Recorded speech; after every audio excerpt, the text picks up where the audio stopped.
was a kid, I was scared of everything. As a baby, I was afraid of balloons and costume characters, movie theaters, dark spaces. I had a lot of anxiety before I knew what anxiety was, and so I avoided a lot of things. Part of my journey, my journey has been to specifically confront fears that I've had in my life. So I used to be really afraid of bees. My family, we went on a little vacation to a cabin in Wisconsin. There was a wood chest thing. My dad, he dropped the piece of wood he was holding and he accidentally smashed like a wasp nest that was in there. And so we had like a swarm of wasps come out and chase us all through the house. We locked ourselves in the bathroom and they were like coming in under the door, really. And ever since then, I was terrified of bees, wasps, whatever. Recently, maybe like 5 years ago, we had a really big beehive in the backyard. Had a guy come over who relocates bees so he doesn't have to kill them because we need the bees. He had a second beekeeping suit. He was like, anyone want to join me? I was like, shit, I have to do it. It was so cool. It was fascinating to see the bees up close. I got to like smoke them and it was really, really cool. Confronting fears is a good idea, guys. Do it. Your life will improve. But that was just a total tangent that has nothing to do with anything except for the fact that obviously I couldn't watch scary movies growing up. My friends would all watch scary movies at sleepovers. I would have to leave. I was so scared. I wouldn't even be in the next room. I was afraid. I'd hear it. This movie, Stay Alive, is the first scary movie I saw in the theaters, and it cured me of my fear of scary movies.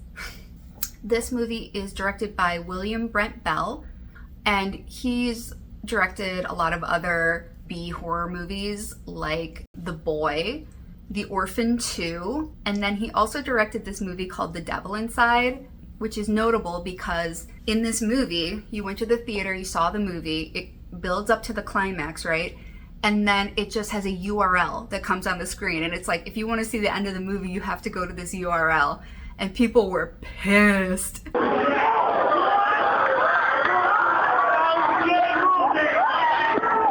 The concept of this movie is you die in the game, you die in real life. Spooky Jumanji. The intro is showing us the video game. We get like a panning shot into a mansion. It looks cool. If this was a real game, I'd probably play it. I didn't know we had ray tracing in 2006. We see a guy playing. He dies in the game. He calls up his friend. Seriously, man, sick as shit since Fatal Frame. The guy is kind of freaked out, walking around his house. He hears some noises and he opens the door. It's his roommate and I assume his girlfriend. Fucking. And he's wearing a pig mask. I guess she has a cop fetish or something. They start having kind of a conversation and he's still up in there. They never explain this, by the way. This has nothing to do with anything. The main guy is walking back to his room and he ends up suddenly getting hung on a chandelier in the same way his character just did in the game. And he dies. He passes on. That's what I was gonna say. I guess the demons were really lucky that his house had the same layout as the house in the game. The next scene is his friend Hutch, who he was talking to on the phone. Hutch is like our main character for the movie. He's at the funeral. He meets this girl, Abigail. She takes pictures way too close up. The sister of his dead friend gives Hutch all his video games because the friend was a beta tester, so he's got a lot of unreleased games. Hutch meets up with his friends. So we've got Finn. Bro. He's just like kind of like gross and rude. Girl has got body karate going on. They give him terrible lines. October is Finn's sister. And there's Swink, who is Frankie Muniz. Now, perceptive reality, on the other hand, has yielded some very interesting, studies. Little autistic coded. I don't know if that's what they were going for, but they all decide to meet up and play Stay Alive, the last game that their friend played before he died. Weird. Also, Abigail comes, and they're playing with Hutch's boss, Miller, like online. The game starts with this weird poem on the screen. They're trying to bypass it and they can't. Abigail's like, maybe you're supposed to read that prayer right there. Just thought. Voice activated? No way. That's next generation technology. Okay. And they're like, bitch, fake gamer girl, you don't know shit about video games, okay? But then she's right. Come to me, clouds. Whoa. Gamergate all over again. They're creating their characters. Thank God they had a visor option. This game is loosely based on Countess Elizabeth Bathory, the Blood Countess. You might have heard the story. She allegedly would kill virgins and bathe in their blood because she thought it would keep her young forever. What happened to those girls was so depraved that all accounts were stricken from public record. And this is seems to be mostly considered fact by a lot of people, but when you look into it, this lady was married off to some count in Hungary. Obviously she had no choice in the matter. And then he dies and she inherits the land and his money. There's a lot that indicates that perhaps the local men were not happy about this, and so they created rumors about her so that she gets locked away and they can just take her shit. There are some documents that indicate maybe she was not a good person. She was a shitty person to her servants, but she probably didn't bathe in their blood. Uncover the horrible truth about Garouge Plantation. I think we all know the horrible truth about Garouge Plantation, guys. And stop the evil. But in order to do that, you must stay alive. Also in the game, if you have a rose, you can dismiss an enemy. So they start playing the game and they're just mowing down kids left and right. Left! God damn it, you noob! Miller goes off on his own and ends up dying. I'm out of goddamn roses, man. We see him at his office and he's kind of shaken up. He's walking around, he's feeling really creepy. He's seeing things out of the corner of his eyes. One thing this movie does that I think is really funny is you'll hear the sound of a rumble pack on the ground or against a surface, making that that distinct noise.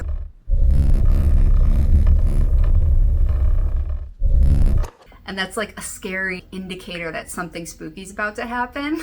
Anyway, he gets murdered, and then the next day, Hutch comes into work and discovers that he's been killed. They just left the door of the office open with Miller's body there, uncovered for anyone to walk by and see.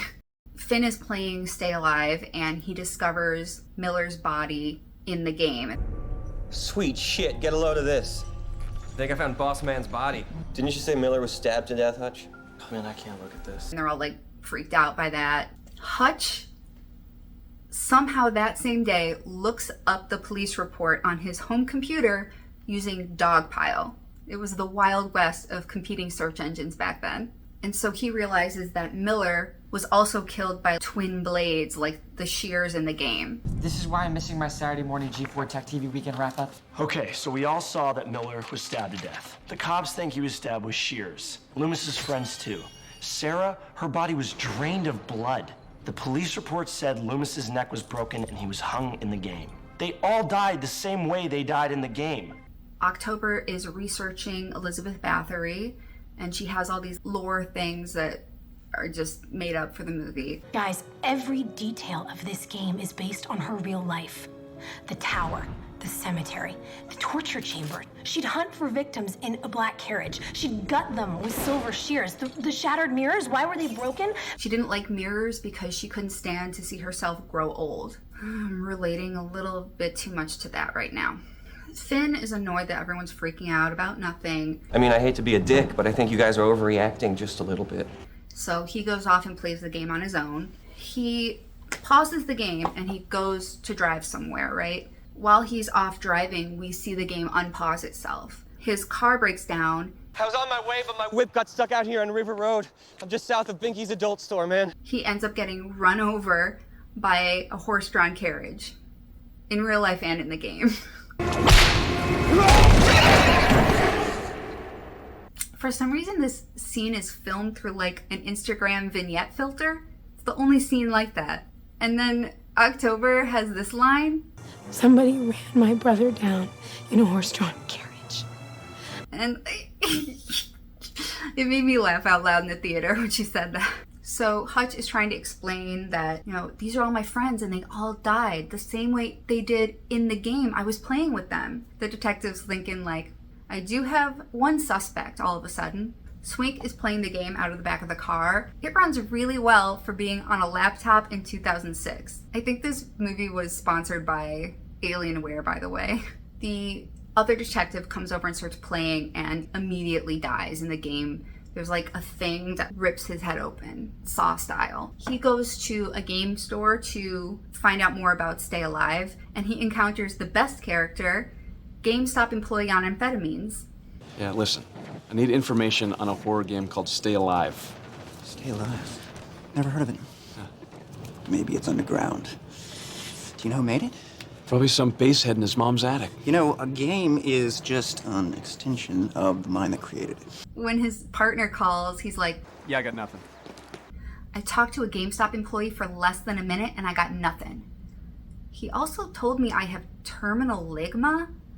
Anyway, he is sitting in his car and we kind of see it from far away, and then we see his head explode in the car. So he also dies the same way as in the game. And then the police are after the main characters because they are like, well, they have to be involved somehow.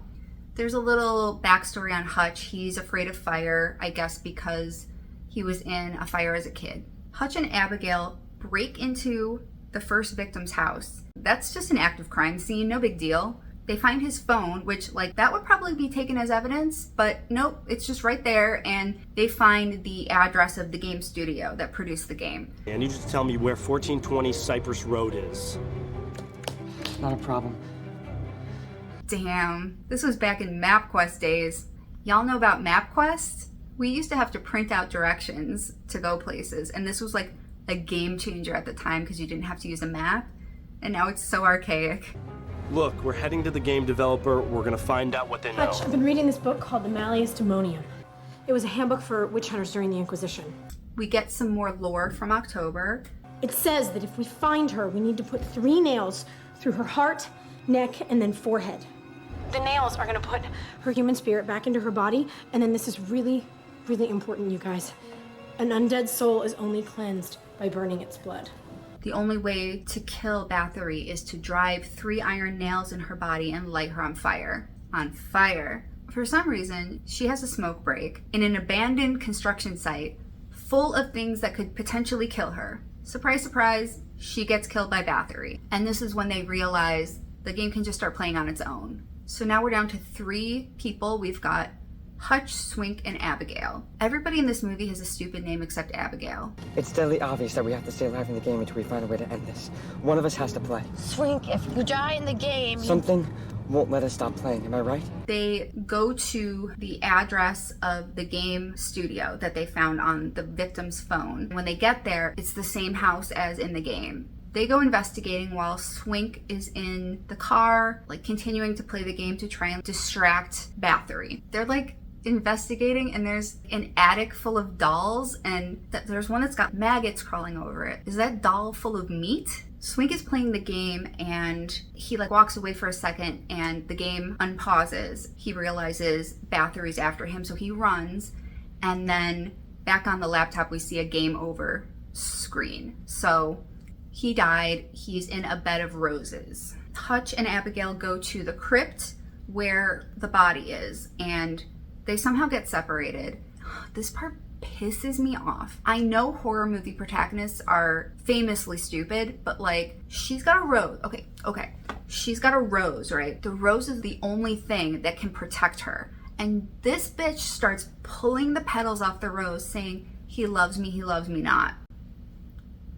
What the fuck? So obviously, when the petals are all gone, Bathory shows up and strings her up. Hutch is in the other room. He's driving the nails into body. He turns away and she sits up and she pushes the nails out. She comes after him, but he turns around and opens his laptop. The shiny surface of the laptop acts as a mirror and she's repelled. Looks like she's not impressed by her Alienware. So then he has to overcome his fear of fire to kill Bathory.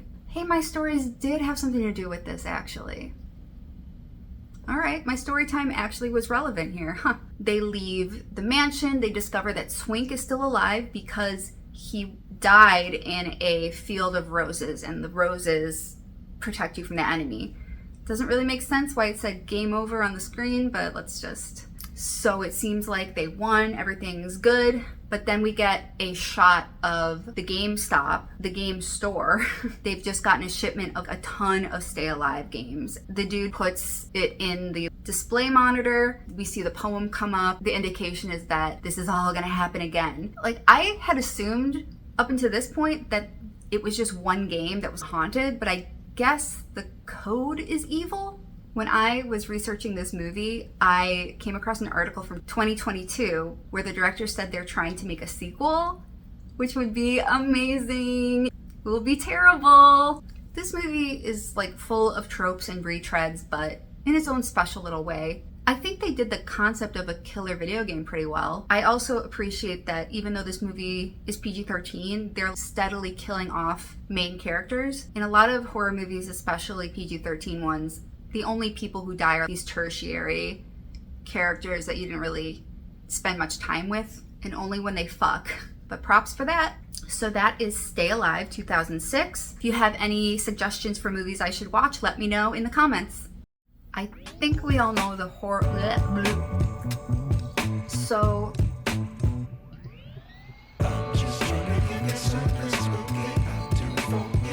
Uh-oh.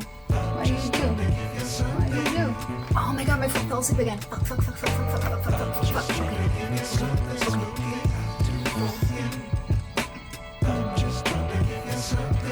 I don't know if you can hear that burp. Okay. Nope. Okay.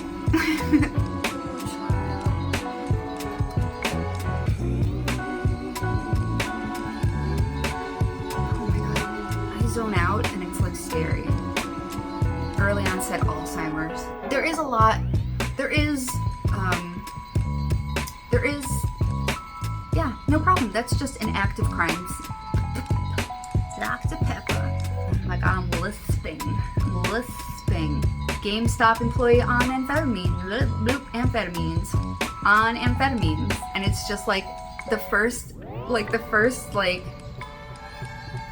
scene, not a scene, the first like, you know, the thing it's a picture and it's the first frame.